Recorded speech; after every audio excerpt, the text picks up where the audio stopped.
An Indigenous elder is the first person to give evidence at Queensland's Truth-Telling and Healing Inquiry, explaining what life was like growing up in an Aboriginal community. Aunty Lesley Williams describes living off rations and being sent away as a teenager to work for white farming families. And a warning, this story contains vision of First Nations people who are no longer with us. Lesley Williams grew up on Cherbourg Aboriginal settlement 3 hours west of Brisbane. She had little contact with the outside world because anyone living there was under curfew and needed permits to leave. Relying on rations, her father was paid just 8 hours out of a 40-hour week, the equivalent of $15 a fortnight. Like her grandmother and mother, as a teen, Lesley was sent to work as a domestic servant for white farming families. Sleeping outside in the shed.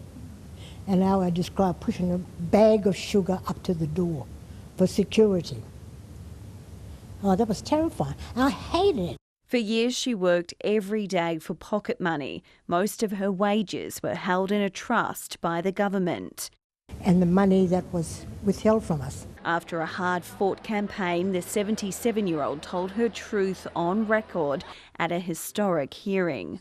We did lobby for this 30 years ago, for an inquiry like this to take place. The Koa elder is the first to give evidence at the inquiry, which aims to understand the impacts of colonisation.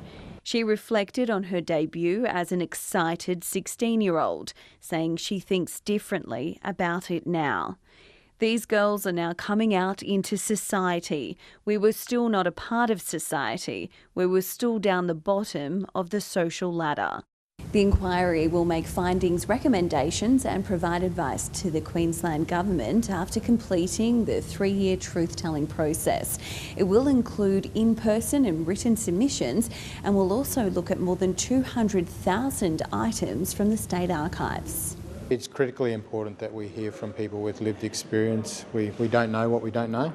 The inquiry will hold hearings across the state. Liz Gwynn, ABC News, Brisbane. Aboriginal or Torres Strait Islander viewers can access crisis support